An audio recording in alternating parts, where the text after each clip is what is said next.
Iniciaremos agora o terceiro painel deste evento, cujo tema será Consulta Pública da SEC sobre nova definição de Foreign Private Issuer, impactos nas companhias brasileiras.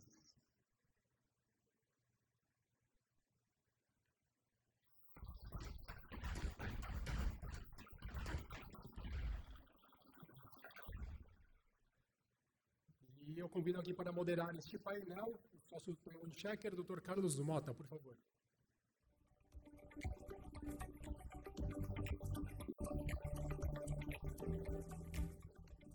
E convido também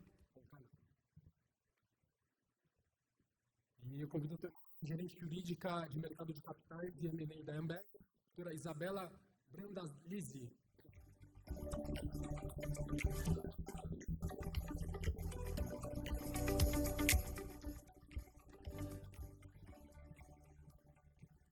A diretora jurídica da Embraer, doutora Thalita Alfano Sulas Grandes.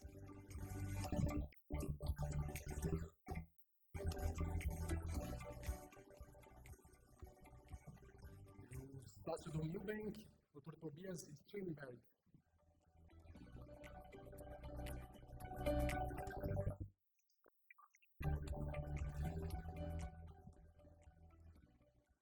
E está aqui no online a diretora do Depositary Receipts do BNY, a doutora Juliana Dagger. A Juliana, tudo bem? Ouve? Olá, sim, vocês me ouvem? Sim, tudo bem. Ótimo. Então, passar a palavra ao doutor Carlos, por favor. Boa tarde, muito obrigado a todos. Como a Anaí disse, não dá para ver quase ninguém daqui. Só luz. Um raio-x, a gente fica 1h30 aqui de raio-x na cara. Mas o tema ele é relevante, né? Foreign Private Issuer e as mudanças que a SEC está discutindo com o mercado. Então, agradeço aqui a Brasca pelo convite da moderação, agradeço as palestrantes, Thalita, da Embraer, a Isabela, da Ambev, a Juliana, do BNY Mellon, e o Tobias, né, como eu falo desde 30 anos atrás, do Nubank. Então, o tema ele surge com relação, obviamente, no mercado de capitais americano, é o maior mercado do mundo, como todo mundo sabe, e muito tempo atrás, algumas décadas atrás, foi criada a regulamentação de Foreign Private Issuer. Para quê? Para fomentar o mercado de capitais americano em relação ao mercado... Você me corrige se eu estiver errado, tá, Tobias? Você é o gringo aqui, não? Para fomentar o mercado de capitais americano em face do mercado de capitais europeu, que na época também era relevante, e do asiático, que começou a se tornar relevante. Então, para os investidores americanos não perderem oportunidades, foi criada essa legislação para facilitar empresas estrangeiras a negociarem valores imobiliários nos Estados Unidos. Né? E o que é um Foreign Private Issuer? A introdução à matéria. Uma companhia que não tem valores imobiliários um voto detidos por mais de 50% de residentes americanos, né, nos Estados Unidos. Então, se você não tiver, você é um foreign private issuer. Se você tiver americanos detendo mais de 50%, você ainda cai em 3 testes, que são testes econômicos e testes de propriedade. O primeiro teste a maioria dos administradores são americanos, são cidadãos americanos ou residentes, né, 50% dos ativos relevantes estão nos Estados Unidos, ou a maioria das decisões negociais e das operações são derivados ou prominentes dos Estados Unidos, as decisões de operação e investimento. Então, são esses os testes. E o que a SEC está olhando agora? Tem algumas evoluções. A gente tem, e aí a história das empresas que abriram capital. Nessa época, a gente tinha lá 800 empresas, aí o período que mais teve emissor estrangeiro foi do ano 2000 a 2007, com quase 1.300. Aí ele foi baixando, hoje em dia a gente tem lá pelo 700 a 800. No Brasil a gente tem 30 e 40, fica mais ou menos nessa média. E você tem algumas características, né, do emissor. Você tem todas as duas empresas aqui, elas estão listadas no Brasil, tem um float enorme aqui no Brasil e aproveita a oportunidade de também acessar o mercado americano. Mas você tem, recentemente, o que aconteceu nos últimos anos, empresas abrindo, incorporando em Cayman, Luxemburgo, né? Empresas chinesas também que aproveitaram o mercado americano, fundos de private equity indo por Cayman, principalmente os americanos, indo por Cayman, Luxemburgo, para depois acessar o mercado, para você ter regras mais flexíveis de negociação e divulgação de informações dos Estados Unidos. Então, a SEC falou, olha, eles entendem, obviamente, que provavelmente, não é o nosso caso aqui, que a gente já discutiu na Carta da Brasca, etc., que tem algumas situações onde a norma ela deixou de ser obedecida no principal dela. E aonde eles estão vendo? Né? Primeiro, o nível de informação para os investidores locais americanos. Por exemplo, não é o caso das empresas aqui, que elas reportam, a B3 é uma bolsa com muita governança, comparada no mundo, é uma das melhores do mundo em termos de governança, de disclosure. A gente segue o americano, né, o direito americano nesse caso, a SEC. Então, você tem um reporte no país local, no país de origem, e você tem o reporte nos Estados Unidos. As empresas já que incorporam em Cayman, muitas das vezes têm a governança de Cayman, que era bem fraca, então acaba não reportando nos Estados Unidos. Você tem a questão de divulgação financeira, né, que nos Estados Unidos é US GAAP, mas para Foreign Private Issuer você consegue IFRS puro, né, não pode ter nenhuma variação, senão você tem que reconciliar com o US GAAP se você reportar nos Estados Unidos, e aí a reconciliação é um trabalho insano, para quem já fez isso na vida. Eu, graças a Deus, sou auditor. E, obviamente, as questões dos reports que tem, né? Você tem o proxy statement, que no caso, na verdade, são os procedimentos de Assembleia Geral de Acionistas nos Estados Unidos, que, para o Foreign Private Issuer, não precisa seguir, você segue o país de origem. Você não precisa também, os executivos não precisam informar várias negociações, insider trade, os insiders que acontecem na negociação das ações do Foreign Private Issuer, nos Estados Unidos. Formulários, é o 20F que o Foreign Private Issuer usa, que é o formulário de referência, vamos dizer assim, a grosso modo. Lá ele usa o 10K, se uma empresa ela reporta nos Estados Unidos localmente. Você tem o 8K, que é como se fosse vários reportes para a SEC de fatos relevantes, informações relevantes que acontecem na companhia. No caso do Foreign Private Issuer, você tem o 6K, que é isso que acontece, um evento relevante, você reporta lá. São todos que precisam, de acordo com a lei americana. E, obviamente, você tem o final, que é o mais, eu entendo que é a questão mais sensível, que é do beneficiário final. O que eles estão falando? A regra, ela fala, o residente americano. Né? E aí o que acontece? O residente americano vai para Cayman, tem um fundo, aí o fundo de Cayman é o detentor das ações. Então, o que eles estão querendo discutir? O beneficiário final, não simplesmente a origem, a residência do investidor. Então, são esses e para as empresas brasileiras, obviamente, ou para quem mudar a norma, você tem custo, que eles vão falar, você tem responsabilidade, você fica mais exposto no class action. Então, aí, essa parte aqui eu vou deixar para os nossos ilustres convidados comentarem um pouco. Quem quiser pode fazer pergunta, eu não ponho aqui o papelzinho, aqui, o tablet aqui, chega a pergunta, mas se quiser fazer ao vivo, tem microfone, não tem nada. Dinâmica. Então, vou parar de mais delongas introdutórias. Se alguém tiver alguma dúvida sobre o que eu falei, pode me pegar no final aqui. E vamos passar para as perguntas. A ideia é fazer uma pergunta para cada participante, tentar fazer uma segunda rodada, se a gente conseguir. A primeira pergunta, Isabela da Ambev, as expectativas regulatórias e o custo de conformidade. Com a SEC sinalizando um possível estreitamento da definição de Foreign Private Issuer, como você avalia os possíveis impactos operacionais e de custo de conformidade de ser reclassificada como emissora doméstica nos Estados Unidos?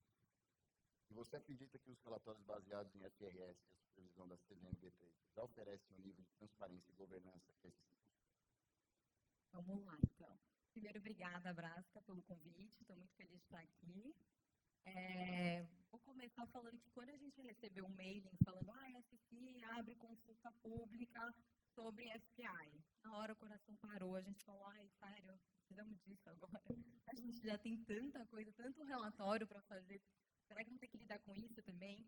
Então, passado aí o primeiro susto, né, que eu tenho certeza que a Thalita também passou, quando você começa a ler, né, a consulta pública, aí você vai entendendo os motivos por quais Primeiro que eu acho assim, é sempre muito bacana quando a gente vê também o regulador preocupado em rever as normas, em garantir que ela está sempre adequada com a realidade que a gente tem mesmo, para não ficar ultrapassada. Então, quando a gente vê, enfim, CVM abrindo consultas públicas, a SC, eu acho que é super bacana fazer isso.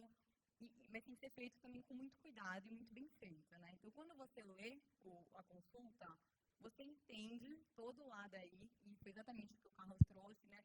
Por que existem os FIs e por que eles passaram a revisitar aí o conceito, entender se ainda fazia sentido manter os testes que a gente tem hoje. Tem várias nuances, né? Desde que foi lançado o conceito, temos aí diversos arranjos diferentes societários. Eu vou falar aqui do tradicional, que como a Ambev, né? A gente é listado na B3, então a gente observa as regras de governança da B3 e da CVM, e a gente também é listado na NYSE, então a gente segue, enfim, todas as regras também da SC como FCI. Então, a partir do momento que você entende, né, o racional por trás, o porquê da consulta pública, você também tem que entender, no fim do dia, a gente faz disclosures para os investidores. Então, tem uma demanda dos investidores, eles estão sentindo que está faltando informação, isso está acontecendo mesmo, porque se não criar regra para resolver um problema que talvez nem exista, acho que a gente acaba ficando muito na teoria e perde um pouco ali o senso da realidade também. Então, esse foi um exercício que a gente começou a fazer quando começou a pensar nesse assunto. Então, não tem uma resposta fácil. A gente, junto com a Anaína e com o Carlos, a gente trabalhou na carta, foi submetida ontem também para a SC, acho que aborda de forma cirúrgica vários dos pontos de preocupação. Mas falando assim, respondendo agora a sua pergunta de forma objetiva, eu acho que os custos, assim, para uma companhia como a Ambev e outras demais listadas com dupla listagem são enormes. Tem vários, né? Quando você é uma FI, você tem vários reliefs. Então, você não precisa do 10K, você faz o 20S. Teoricamente, é um documento mais simples. Aí você para ler um documento muito completo e, de fato, traz um raio-x dessa empresa. E você tem que lembrar que ele sempre vai ser lido com também o documento, o local da empresa doméstica. No nosso caso, seria o formulário de referência. E eu acho que todo mundo pode concordar que é um documento bem cirúrgico também, é muito mais complicado de fazer do que um 20F. Então, no fim do dia, as informações elas são prestadas, sim, para os investidores de uma forma completa. Quando a gente passa a ser considerado um domestic issuer ao invés de um FPI, o que mais chamou a nossa atenção foi a questão contábil. Então, você deixar de prestar suas informações financeiras, SDFs, com o IFRS e passar a também, né, não é uma substituição, que a gente teria que manter aqui para fins da CVM, mas você passar também a reportar como US GAAP. E assim, a gente conversou muito com a controladoria para entender um pouco, pegar, né, os insights. E hoje em dia é muito difícil você ter até pessoas com esse know-how. Então, a gente teria aí um tempo necessário de capacitação desse time para entender de fato e entregar os documentos que não são insignificantes, né? Quando se fala de uma DF de uma companhia aberta, tem muito detalhe. Então, a gente conversou, inclusive, muito com outras empresas europeias e estima-se que seria, no mínimo, 2 anos para começar a ter um pouco de conforto em poder reportar como US GAAP. Então, você tirando todo o lado temporal, você também tem um custo altíssimo. Então, a gente precisaria o quê? Duplicar aí o nosso time da controladoria para conseguir fazer os 2 reportes. Para um benefício que talvez não seja proporcional para o investidor. Então, às vezes, a gente pode até confundir mais do que resolver, né? Porque eles vão ter 2 demonstrações que você fala a mesma coisa de formas diferentes, as interpretações são diversas. Então, eu acho que você acaba, de fato, criando muito mais complicações que não precisa e já é muito bem atendido hoje. Então, de forma, assim, para resumir agora no fim, eu acho que a gente já tem um arcabouço super completo. As regras de governança, tanto da CVM como da B3, atendem muito bem as companhias. Existe, né, um princípio de assimetria de informação. Então, sempre que eu, como companhia, vou liberar uma informação para o meu investidor, eu busco sempre fazer de forma simultânea e na linguagem. Então, se eu libero um fato relevante aqui na CVM, em português, eu também vou imediatamente subir na SEC em inglês o Material Notice. Então, no fim do dia, os meus investidores vão estar muito bem informados. Então, eu acho que é um custo exacerbado para resolver um problema que, aqui no meu chapéu, eu acho que não existe. E com certeza essa questão contábil é a mais pesada. Mas eu acho que eles vão aliviar no final. Eu acho que eles vão pegar no beneficiário final, eu acho, o tema. E aí, no nosso caso aqui, não afeta quase nada, que é uma maravilha. Mas vamos agora para a Thalita. O impacto em conformidade, custo e relação com investidores agora. Quase na linha da... Quer que eu leia a pergunta? Não precisa. Obrigada. Primeiro, boa tarde para todos, né? Obrigada pelo convite, né? Abraço, sempre um prazer estar aqui, né? E acho que essa associação que, né, nos representa e ajuda muito ali a endereçar esses temas de uma forma uniforme, capturar as dores de todas as empresas, para ter um objetivo final, que é realmente a gente ter um marco regulatório importante, com governança, mas que também a gente consiga seguir o negócio, né? Focar no nossa atividade de fundo, né? Acho que eu não quero ser repetitiva, né? Porque a Isa já falou bastante. Mas eu acho que um pouco mais de cor, né? Então, assim, é a mesma coisa. Eu fui falar com a nossa contabilidade, controladoria, né? E eles falaram, eles vai ficar assustado. Nossa. Eu falei, não assusta, porque estamos no começo, né? Se isso acontecesse, o que aconteceria na vida de vocês? Ele falou, primeiro, que é o inferno. Mas a gente teria um aumento de custo muito significativo, porque a gente ia ter que fazer 2 fechamentos contábeis ao mesmo tempo, né? Então, assim, mais headcount, mais pessoas no meu time para fazer isso. Eu vou ter um custo a mais de auditoria externa, né? Porque hoje a gente faz os fechamentos trimestrais no Brasil auditados e a gente repõe num documento muito simples, mas isso não é auditado, a gente só faz auditado uma vez. Eu teria que auditar todo o trimestre no Brasil em IFRS e nos Estados Unidos em US GAAP, ou seja, uma complicação que vai de custo de auditoria com aumento de headcount. Eu teria que investir nos sistemas da empresa, porque os sistemas da empresa, o SAP, diversos sistemas que dão governança, que tira da manual e coloca numa questão operacional, eles são padronizados, eles são desenhados e eles pagam o IFRS. Então, eu teria que ter um SAP diferente, desenhar um sistema diferente, né? Assim, isso geraria uma introdução assim, enorme na empresa, né? Então, e de novo, também, pelo menos concordo com a sua opinião, né? Assim, sem ver qual é o benefício final, porque se tivesse um benefício, não, tem um investimento, né? Tem um custo, mas olha o que a gente vai ganhar para os investidores. Não tem, né? Porque hoje os nossos investidores estão muito bem assistidos, né? A Embraer, a maioria dos investidores da Embraer são estrangeiros, né? Mesmo investindo aqui ou lá, então, quer dizer, eles já estão satisfeitos com o que a gente faz, né? E aí, o custo de conformidade é isso, né? Os custos internos. E a questão da relação com o investidor também seria terrível. Por quê? Porque os resultados, o reporting e o reporting IFRS, eles podem dar que são... Então, eu posso ter lucro aqui, são métricas diferentes.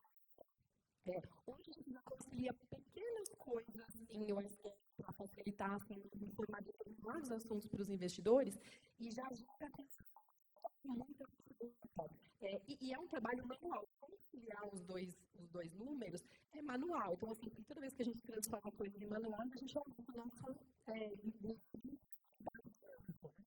então, claro, acho que geraria mais desconforto para os investidores, porque eles vão ter que entender por que o número nos Estados Unidos, né?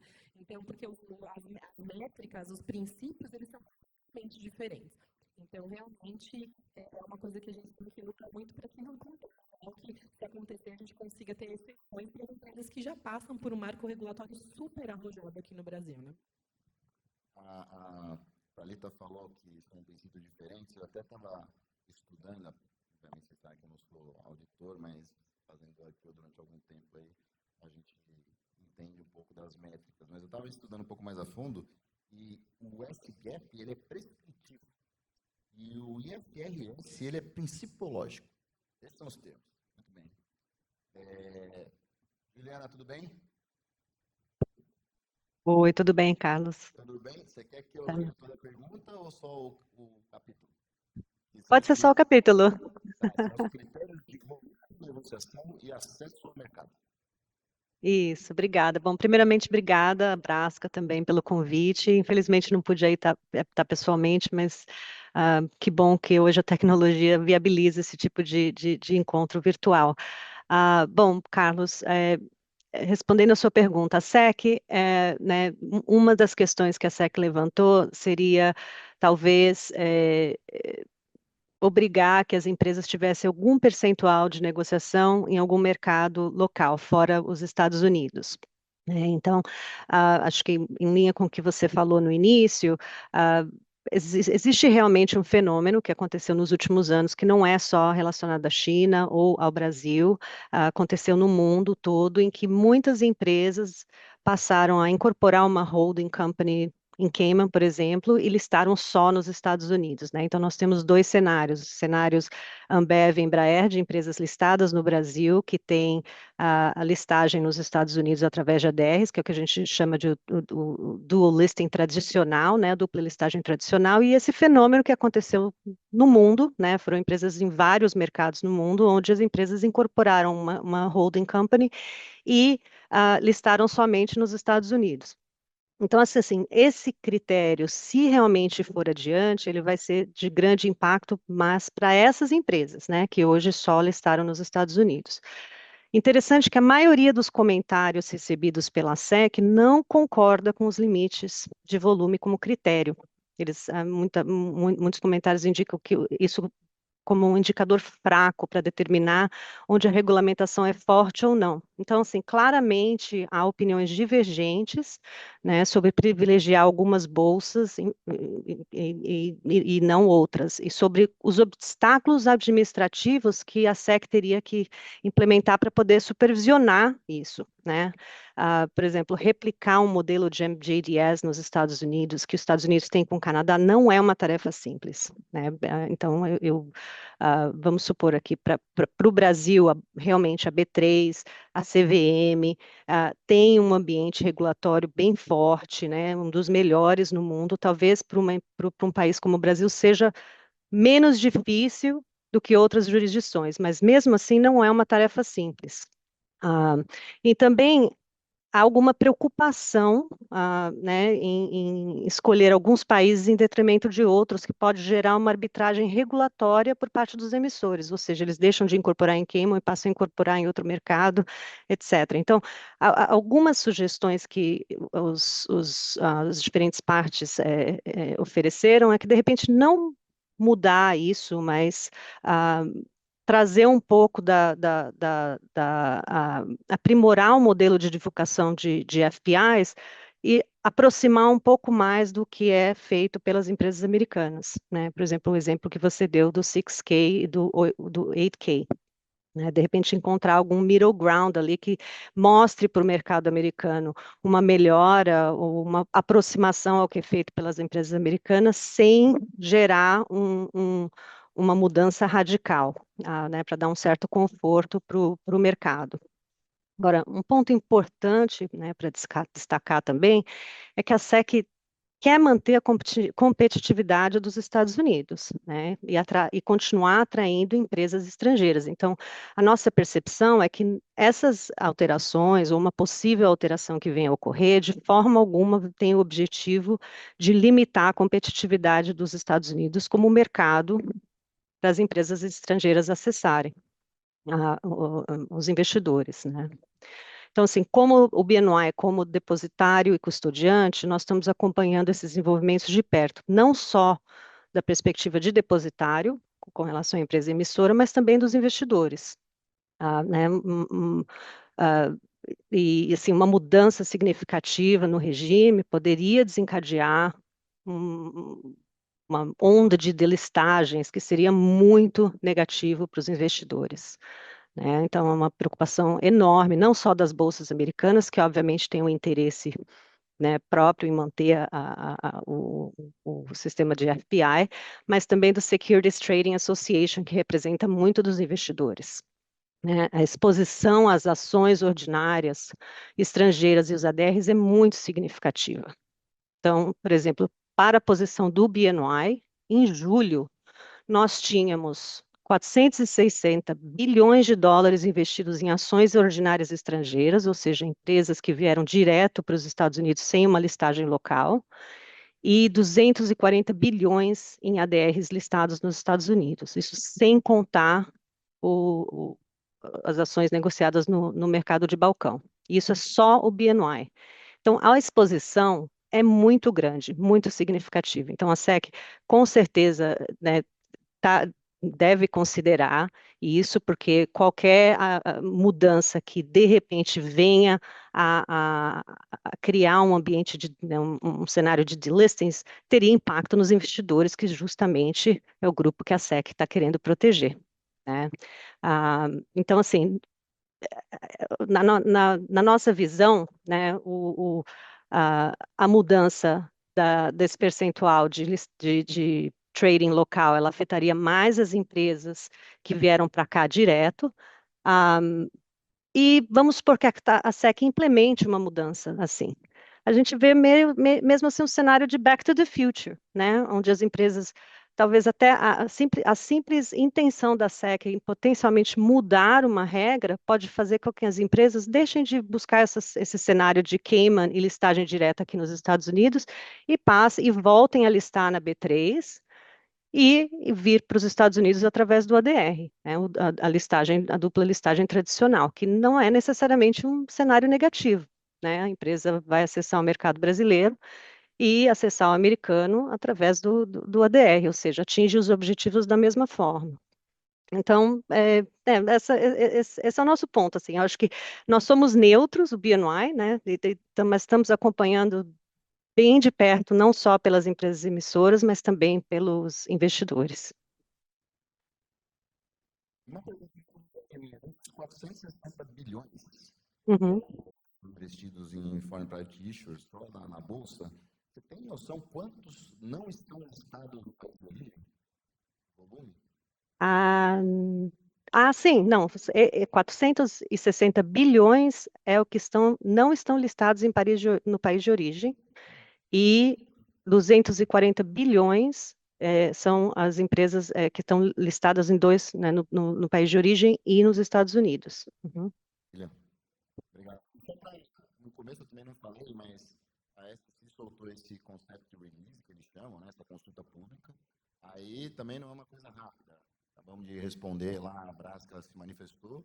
Você depois, se for para frente, você tem a proposed rule, né, que demora mais, que é a regra que eles vão propor. Depois você tem a final rule e depois você tem briga na justiça, certo? Normalmente é isso. Mas isso demora mais. Então vamos agora para o assunto. Bom, qual que é a sua pergunta mesmo? Eu peguei aqui. Preocupações dos clientes e impacto jurisdicional. Bora lá. Obrigado pela Brasca, pelo convite.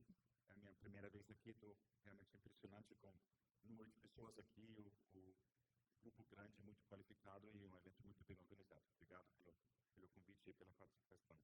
Eu acho que você perguntou sobre preocupações ao redor do mundo, né, sobre esse concept release da SEC. Eu acho que, por enquanto, sinceramente, acho que ninguém está muito preocupado, porque é um concept release. E tem uma certa chance que com isso nada vai acontecer. Pode ser o primeiro e último passo desse movimento todo. Tem uma chance, a porcentagem disso não sabemos, mas é um concept release e por isso as empresas, obviamente, têm que se preocupar da forma que vocês fazem, mas se você começa a olhar, a preocupação fica um pouco mais baixa, né? Acho que a minha maior preocupação que todo mundo tem, que é bastante comum no governo americano hoje em dia, é a questão da incerteza, né? Gerar incerteza é um ponto que não é só na parte de security regulation, mas em geral está lá. E isso é mais um bom exemplo disso. Ninguém sabe para onde isso pode ir. Pode ser um requerimento de uma listagem em outro lugar, pode ser um float em outro mercado, pode ser um contrato bilateral. Quais os critérios que vão adicionados ou substituir a definição atual é completamente incerto. Incerteza e mercado de capital não vai muito bem junto, né? Então, acho que isso é a principal preocupação que a gente está ouvindo ao redor do mundo. Eu acho que um outro ponto que ninguém fala muito, mas também deve ser muito relevante se isso vira realidade, é a questão de tax, né? Porque vai para Cayman, porque é muito eficiente e muito importante importante para muitas companhias e os acionistas das companhias para fins do tax planning. Então, se alguém tem que fugir do Cayman ou para outro lugar, tem um monte de impacto que ninguém vai saber o que se trata. Acho que começou-se a pensar sobre isso. Também acho que não faz sentido pensar sobre isso agora, mas se isso vira realidade, vai ser um assunto muito relevante, uma preocupação muito grande. Eu acho que se você quer se preocupar, pegando globalmente por região, acho que tem relativamente poucas empresas europeias hoje em dia listadas nos Estados Unidos, então é mais uma preocupação para a Ásia e para a América Latina, inclusive o Brasil, né? Cayman deveria ser preocupado? Não sei, porque quem está lá não é Cayman de verdade, é um vínculo em Cayman, está tudo certo com isso, mas é difícil falar que país ou que região deveria ser mais ou menos preocupado. Deveria ser regiões onde tem mais direct listings do que onde tem menos direct listings. No Brasil são relativamente poucos. Né? O que mais que eu posso falar sobre o assunto? Tem uma curiosidade, por que tão pouca empresa europeia? Porque muitas europeias estão com o Resox lá em 2002. Né? Isso foi o último. Quando reduziu bastante uma leva de deslistagens, porque o custo de compliance, o custo de ser listado e acessar o mercado americano aumentou muito, e todo mundo foi embora.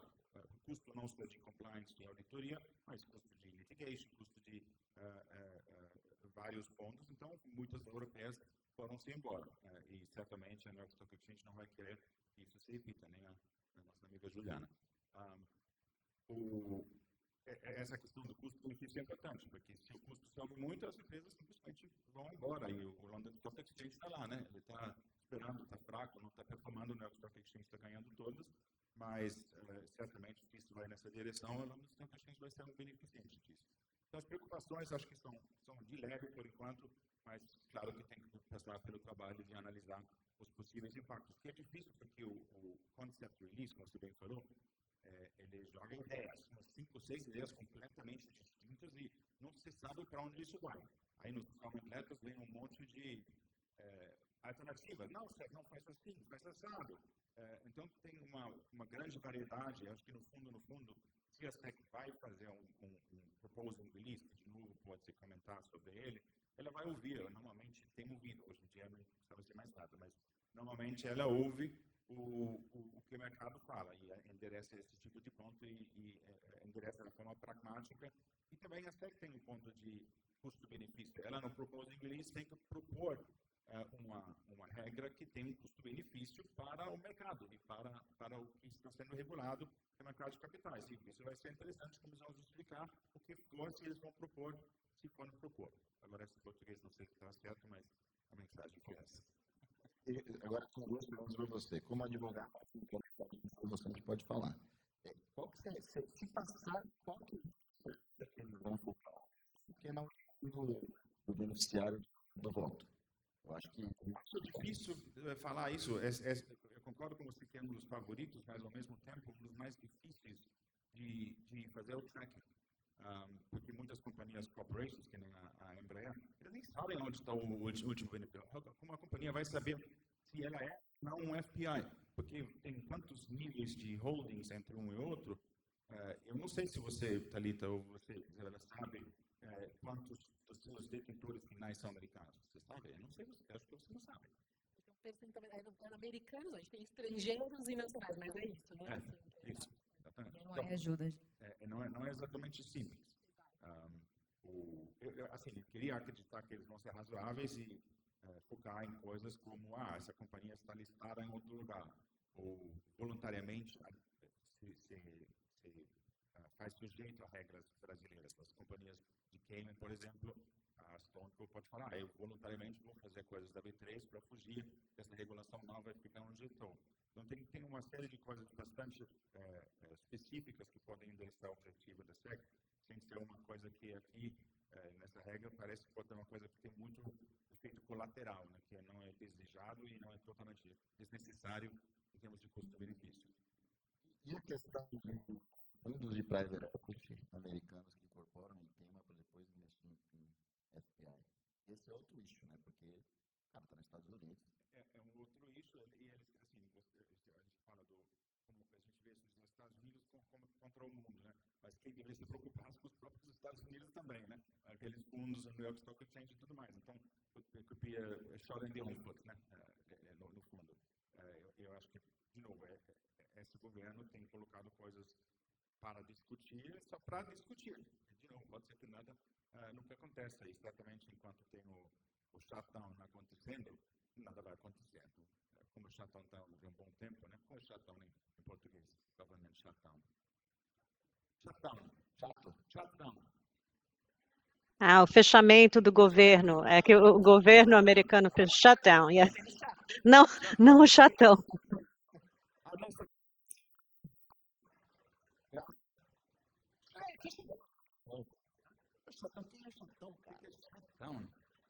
Bom, tá shutdown. A gente entendeu seu português. Bom que engajou bem aqui a turma. No painel.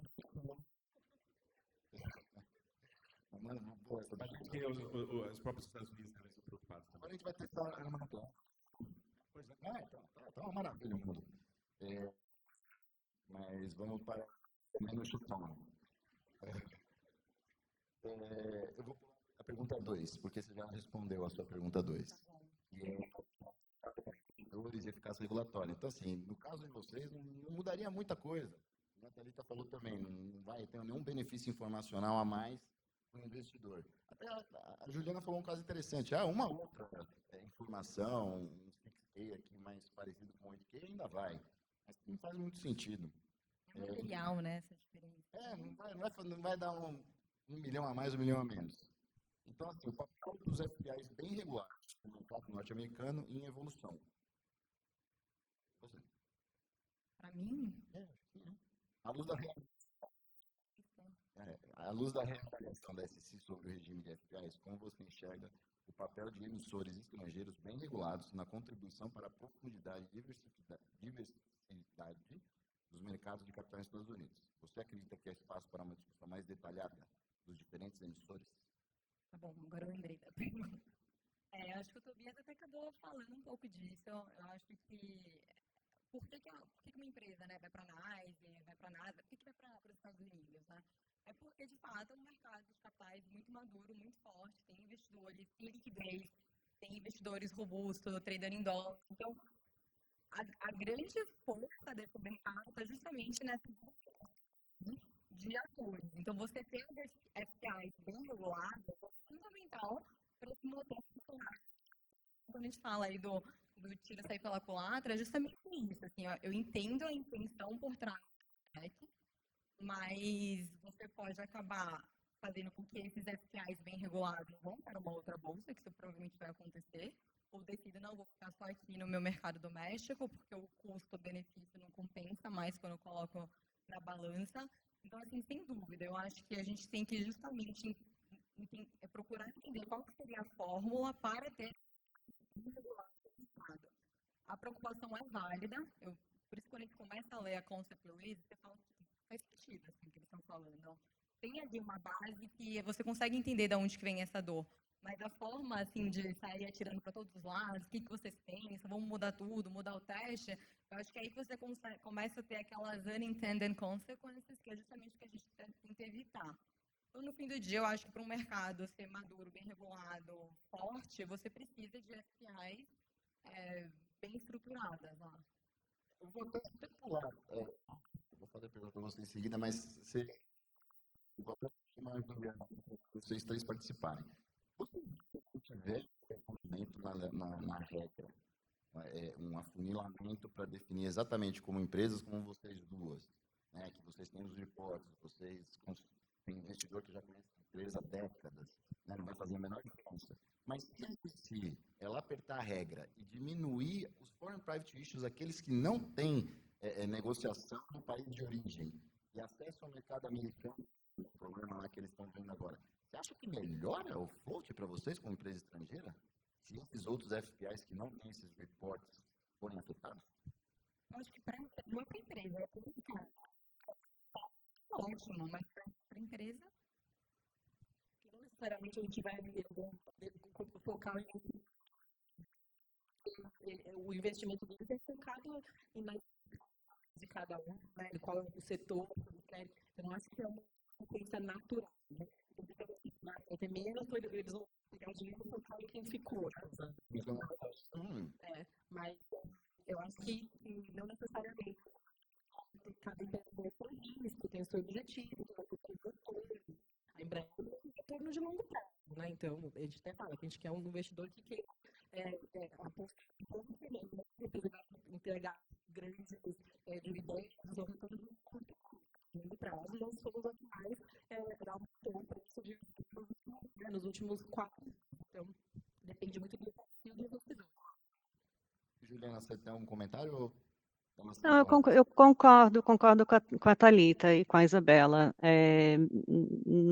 Depende muito da empresa em si. Eu achei só um ponto interessante, é que, né, manter a competitividade dos Estados Unidos é two ways, né, dois lados, porque a gente tem, por um lado, né, a SEC querendo proteger o investidor e repensar um pouco as regras, e por um outro lado, a gente, né, houve alguns comentários também do governo americano, que as empresas americanas acabam perdendo competitividade por causa né, tem mais requerimentos do que as estrangeiras, como também um downside para a empresa americana.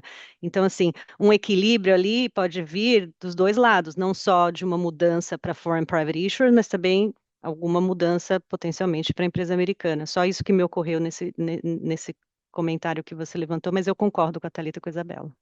Obrigado. Reconhecimento do mercado regulatório no Brasil.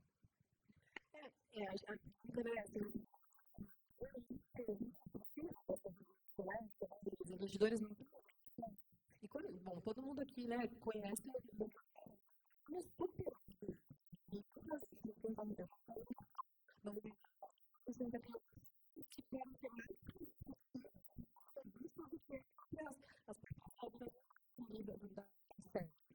então, muito bem de governar, os níveis de governança, as regras que são impostas aqui, são muito robustas, então, não tem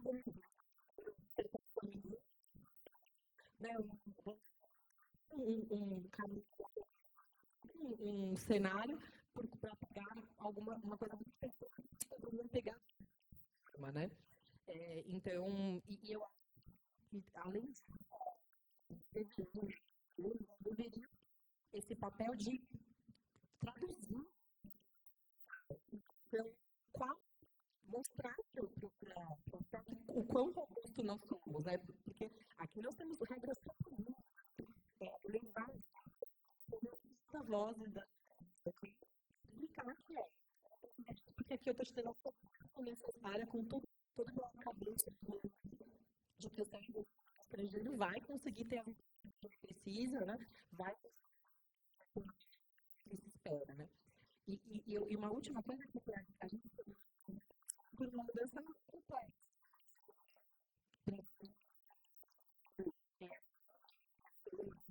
E quando a gente está continua aqui. Então, eu já fiz os projetos, que simplesmente criar e lá, né, ainda. Então, eu acho que é importante ter essa produção. E que se for fazer uma mudança, que ela pegue as empresas que já têm acabam regulatório sofisticado e robusto. Que pode ser CVM, pode ser Central Bank, acho que tem vários, não é só Securities Regulator, né? Acho que é questão de qualquer regulador financeiro sério. Mas vai, assim, desviando um pouco no mundo acadêmico, essas regras todas novas que eles estão pensando a fazer, eles mudam um conceito muito importante de Capital Markets e Securities Regulation lá fora, que é o mercado é disclosure-based, tudo baseado em informação, não é baseado em mérito. A companhia pode ser a pior companhia, com a pior governança, e onde o controlador pode fazer o que ele quiser, quando quiser, como quiser. Se você divulga isso no seu 10K, 1020F, o que for, tudo bem. E, aliás, muitas companhias têm isso.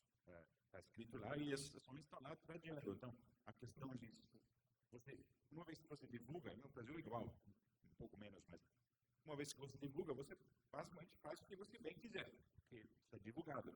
E essas regras novas, eles estão numa direção muito mais de mérito. Ah, esse país eu gostei, esse aqui nem tanto. Ah, não sei. Deixa eu ver o que eu acho desse país aqui. Isso é, acho que um perigo muito grande, e seria em linha com outros assuntos fora do mercado de capitais, né, que o governo está fazendo para ter uma certa controle sobre certos lugares no mundo. Né? Eu acho que essas regras estão indo na mesma direção, infelizmente. Totalmente desviado. Não, mas nem tanto, vai, faz sentido. Juliana, sobre a estrutura contábil e convergência regulatória, o que você está vendo com as perguntas dos clientes sobre as questões contábeis? Eu sei que aqui a Isabela já falou, a Thalita também, mas é o foco mais de quem está ajudando o cliente a navegar nesse mundo novo aí que a Cici abriu sobre o tema. Certo, é basicamente o que a Thalita e Isabela falaram, a questão não só do custo das empresas em fazer uma potencial adaptação, né, ter que fazer a reconciliação em IFRS e US GAAP. O que nós, na verdade, conversamos bastante com várias empresas de auditoria, então eles levantaram até não só é impraticável, impossível, caríssimo para as empresas globais se adaptarem, mas também uma preocupação que se a SEC seguisse nesse caminho, pode ser que até para as grandes auditorias não vá haver profissionais suficientes no mundo para poder, né, adaptar todas as empresas. Então, tem esse ângulo. O outro ângulo interessante é que nas nossas conversas com os investidores, assim, em geral, eles expressaram que eles estão bem confortáveis tanto com o IFRS como o US GAAP. Então, assim, para uma perspectiva de proteção do investidor, não teria um impacto muito positivo ou alguma grande diferença. A própria American Bar Association, na carta deles, eles colocaram, né, que o IFRS é amplamente aceito e que não haveria nenhum propósito de política pública em forçar qualquer emissor estrangeiro, que hoje reporta em IFRS, em assumir um ônus para mudar os padrões contábeis para a US GAAP, que realmente não teria nenhum benefício para o investidor a fazer isso. E outra coisa também que a questão da demonstração contábil, Tobias, você falou sobre os clientes perguntam para vocês questões contábeis também? O escritório não pergunta. Mas nunca tem resposta. Não? A pergunta não falta, mas... pergunta, mas acho que essa questão contábil é tão maluco de trocar IFRS para US GAAP hoje em dia, que assim, todo mundo sabe que vai custar uma fortuna e nem aquelas regras de ESG que a SEC tinha proposto no nível 3 e tudo mais, que depois foram propostos, foram aprovados, depois foram para as cortes e derrubados. Então, acho que essa mudança para o US GAAP é o que eu acho menos provável, porque faz menos sentido. Tem a outra, pode flipar também, uns anos atrás tinha a discussão, a SEC vai deixar as emissoras americanas usar IFRS? Tinha uma regra sobre isso, mas não foi aprovado. Mas poderia ser uma solução. Deixa todo mundo fazer a IFRS se quiser, aí o custo dessa regra nova cai dramaticamente, concorda? As outras coisas talvez... Mas ele aumenta para o americano, né? O custo aumenta para o americano. Não é prescritivo, é opcional. Mas um efeito prático é as normas se passarem por qualquer uma norma dessa, o efeito é que nem aconteceu na Europa. O pessoal vai embora. Mas claro, também mas eu acho que tem um certo conforto também da força do mercado americano de capitais, é muito absurda, né? Não é tipo a competitividade deles. Eles estão lá na frente e todo o resto está muito para trás. Então não é competitividade, a liderança total absoluta está lá. Então seria muito esquisito alguém pôr isso em perigo, né? Assim, hoje em dia nada é muito previsível, mas... A gente tem que falar das fontes magníficas. Tira eu. Pois é. Agora então, tem coisas... A Europa é grande com outras coisas, mas assim, os Estados Unidos é surreal. Não sei se Juliana você concorda, né? Concordo, Tobias. Uhum. Eu acho engraçado agora que você comentou isso, que o ponto mais descabível, que seria essa mudança contábil, e foi justamente onde todo mundo se cabelou e gastou mais energia. São as cartas, né? A maioria das cartas, quando você vai ler para todas começam assim, uma página e meia, falando, pelo amor de Deus, não faça isso, o custo é esse. Interessante. E eu tô menos provando, Mas é que né? nem você faz uma tarifa de 100, depois você vai virar 5. A mulher pega, não vai mudar. Eles jogaram aí para. Não faz o menor sentido. Logística contábil, que nem. Aliás, algum auditor, alguma empresa de auditoria já conversou com vocês? Curiosamente não, boa pergunta. Também não. Boa pergunta. Acho que encontrei tudo. Não, por isso eu falei no início, essa questão do custo-benefício não é só das companhias, mas ser da própria SEC também, né? Ela tem que justificar que essa regra faz sentido do ponto de vista custo-benefício. Tem uma questão lá no proposing release que tem que explicar. Quem vai explicar o que é o custo-benefício de fazer o SCAP? Isso é complicado. É que nem acho que você que falou, né, Thalita, que assim, as auditorias estão confortáveis porque não existe gente para fazer isso. Então a pessoa que deve estar preocupada não existe. Tem que criar uma pessoa preocupada. Eu ouso dizer que eles não têm estrutura, né, para fazer isso, e aí teria que. E é isso, até você formar pessoas, né, 2 anos, o que você faz? Você não divulga os resultados, né? Exato, você dá um greve. Mas não era a pergunta que eu ia fazer para você, não. Isso aqui agora. Eu vou até misturar as duas por causa do tempo. Com relação, você acha, né, os próximos passos da SEC, perspectivas do mercado, e se você acha realmente, que nem já falou aqui, que se alguma coisa acontecer, as mais afetadas são aquelas que estão só em Cayman, etc., e não tem no país de origem a listagem. Tá. Acho que os próximos passos, já falamos um pouco, acho que o mercado está bem alinhado com isso, que durante o shutdown, não vai ter nada, ninguém sabe até quando vai. Quando acaba, vai recomeçar, pode ter um proposing release ou não, aí 50-50, talvez 40-60, quem sabe, porque quando eles se dão o trabalho de fazer um release, alguma coisa deveria ter depois, né? Who knows? As regras antigas não se aplicam mais. Se vem um proposing release, como você explicou, tem comentários de novo, pode ser mais outro proposing release, comentários de novo, dependendo de como vai.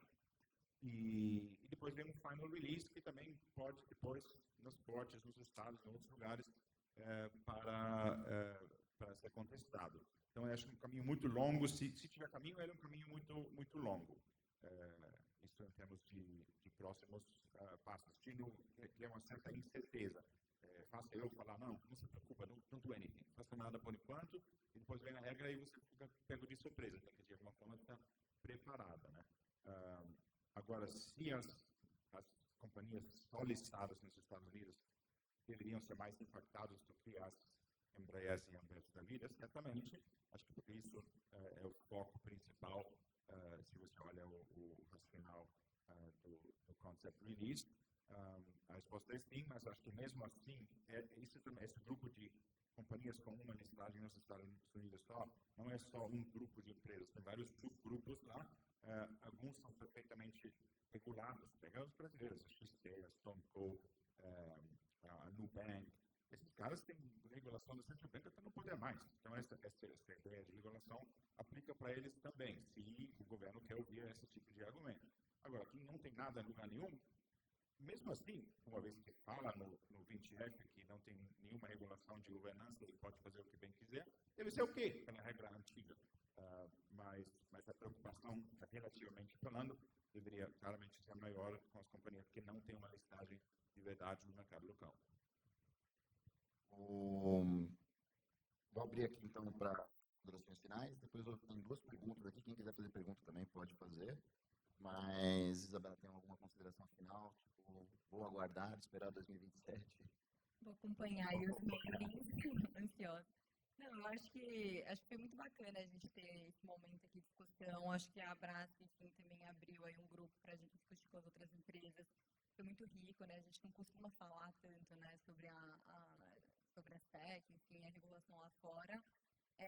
Eu acho que foi muito interessante ver esse movimento.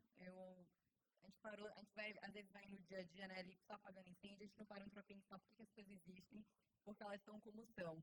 Então, para mim, pelo menos, foi um momento assim, de reflexão, de entender as oportunidades também que a gente poderia ter.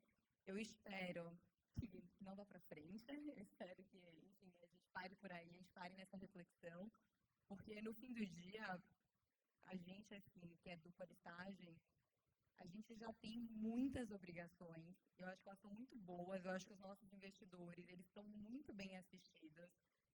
Eu acho que não devia mais ser o que está funcionando. Os investidores são os estrangeiros, né? Exato. Com relação... Acho que nessa linha mesmo, eu espero que hoje a gente consiga... Os fatos são muito bons. Eu peguei para ler além das nossas, eu via do Milben, mas assim, então, está recheado. Eles têm um arcabouço de justificativas que deveriam desistir disso. Mas que realmente tenha uma advocacia aqui grande. A gente tem até a gente deu uma limitada no que eles querem proteger. Né, que já tem uma regulamentação alta, né, de outros reguladores sejam excluídas dessa mudança da legislação. Então, eu desejo que eles desistam, se não desistir aqui, a gente consiga se excluir, mostrando que o que eles pretendem buscar já está e funciona muito bem. E eu ouvi os investidores também, né, porque eu não vi nenhum investidor. E é importante, certo? Que os investidores querem isso. Que me incomoda, Exato, sabe? não Fazer tem um investidor, eles que vão, né? Não ouvir. Eles falaram, chegaram é uma crença eles mesmos, né? Nós achamos que é isso, saem vocês, mas os principais beneficiários não estão sendo representados, né? Mas eu acho que é isso para concluir. Juliana? Considerações finais? Sim, não, só acho que a dinâmica da SEC, o fato de terem lançado um concept release, eu acho que em si já é uma postura, eu acho, positiva, né? Não foi direto para uma mudança mais drástica, está realmente ouvindo o mercado, continua falando, continuem mandando comentários, ou seja, eu acho que não é um exercício só para tick the box, né? Eu acho que o framework, a postura da SEC nesse sentido positiva, e tenho certeza que eles vão levar em consideração os unintended consequences, né? Para que não prejudiquem as empresas e os investidores, porque, como a gente falou no início, uma mudança mais drástica vai ter um impacto negativo nos investidores, que é quem eles estão tentando proteger. Considerações finais, mais uma pergunta capciosa para você. Funcionar os investidores. Já estão aí? Está fugindo. Vou parar de falar isso agora. Para eles, até eu morrer agora. Então, nós falamos dos investidores. Mas e as companhias que são 100% americanas e estão nos Estados Unidos? Alguém chegou para você e falou, olha, essa norma está certa, tem que ir para frente. Lá no escritório também não. Eu perguntei para meus sócios americanos, não. Né? Também não. Não que eu saiba. Sim, é uma questão completamente, como eu falei, Estados Unidos contra o resto do mundo. Lá nos Estados Unidos, eles estão lá no mundo deles, né? Mas eu, assim, fico falando que esse governo faz coisas imprevisíveis e tudo mais, mas a Juliana fez um ótimo ponto de que it was nice fazer um proposing release e não vai para frente. O governo Biden fez um negócio do ESG tão absurdo quanto isso, com aquelas disclosure requirements que também não tinha ninguém para auditar e preparar as informações que estavam lá no release, que estava aprovado. Tinha nos cortes para derrubar tudo isso. Então não é só esse governo, cada governo tem as coisas deles, né? Mas acho que, infelizmente, essas coisas acontecem e eu concordo com você, olhar do lado positivo. Ninguém pensou nunca, assim, metade das pessoas ou mais daqui não sabia que tinha um FBI. Claro que sabe agora. Mas o exercício de pensar sobre por que as coisas estão assim, acho que é positivo e fica enriquecendo. Maravilha. Tem duas perguntas aqui. Obviamente, quem quiser depois pode fazer mais uma ou duas. Mas a primeira, você também. Essa é mais para advogado. Quanto às regras de proxy voting, como você entende que está o apetite da SEC para alterar a regra? Fala de novo. A proxy voting, porque o FBI é excluído, certo? Então, qual que é o apetite para mudar essa regra para a FBI? Não sei se tem muito apetite, certamente não é muito o foco, né? E o operacional, mas é pesado. A Embraer faz proxy voting sem precisar, né? É um trabalho muito trabalhoso, pesado e trabalhoso. E se você faz o proxy voting, a Embraer faz ele proxy voting no estilo substância brasileira, mas estende para os americanos. Se você teria que seguir o proxy voting estilo americano, de novo, mais um custo muito alto de cumprir com isso. Coisas de executive compensation, muito sensível, lá é muito mais detalhe e vira relevante na questão do proxy voting também. Acho que o apetite de aplicar um por um, que hoje se aplica às companhias americanas, quero acreditar que não pode ser isso. Nessa mesma pergunta tem em relação à remuneração dos executivos, a divulgação de informação dos executivos. Não, isso é uma coisa que nos preocupa também, né? Porque em algumas partes são concorrentes no Brasil aqui e assim tem esse acesso, né? Pode gerar mais algum problema em foco ali, né? De crime, de coisa. Mas a gente tem né? Parece que tem uma disputa feio, né? Tem uma remuneração, né? Para os investidores para os administradores em determinado valor e os empregados em outro, essa discrepância de uma coisa e outra. Então, tem um argumento público, um debate, um sentido de desigualdade, que nos machuca demais, sabe? Então, uma coisa que atrapalharia também bastante o nosso dia. É uma preocupação, mas também hoje a gente tem sobre. Não é dessa forma, porque é agregada por órgão, enfim, mas tanto no 20F como também no formulário de referência, de certa forma a informação ela é fornecida ao mercado, não de forma individualizada, enfim, dos principais executivos, mas, de novo, os investidores recebem essa informação.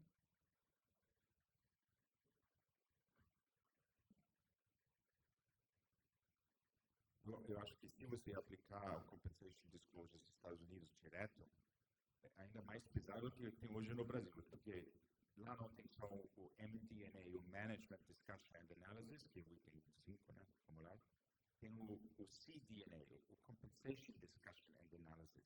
Aí você entra no detalhe em cada coisa, assim, culturalmente nos Estados Unidos é normal, o cara é rico, mas... Bonito ser rico. Bonito ser rico. Não, mas isso é cultural. Eles não se importam com isso, eles não têm uma preocupação que a Melita acabou de mencionar. E o nível de detalhe que eles têm que divulgar lá sobre o compensation dos executivos e executivas assim, é realmente surreal. E aí, bem ampla, né? Quais são os interlocutores brasileiros respondendo essa consulta pública e quais são os argumentos e teses sendo defendidas? Aí tem a carta a gente fez uma rodada de discussão na Brasca, no escritório aqui do nosso escritório de São Paulo, todos os agentes vinculados, os membros da Brasca participaram. Vocês fizeram uma separada, o Nubank fez uma separada, fiquei sabendo? Acabou de falar? Agora, as teses defendidas não passa nada, não precisa. Basicamente é isso.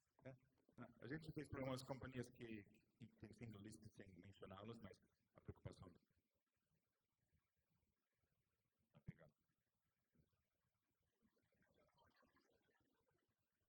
Então, mas é isso. I rest my case. Mais alguma pergunta? Não, eu agradeço a tem lá, não dá para ver nada aqui. Não? Então a gente pode ser por aqui, faltando 18 minutos. Eu agradeço a participação de todos os panelistas aqui, a Juliana, que está em Nova York, né? Juliana. Estou em Nova York. Muito obrigada de novo pela oportunidade. Muito obrigado, Thalita, Isabela e Tobias, e obrigado à plateia por ter ficado depois do almoço, depois do cafezinho. Muito obrigado. Obrigado.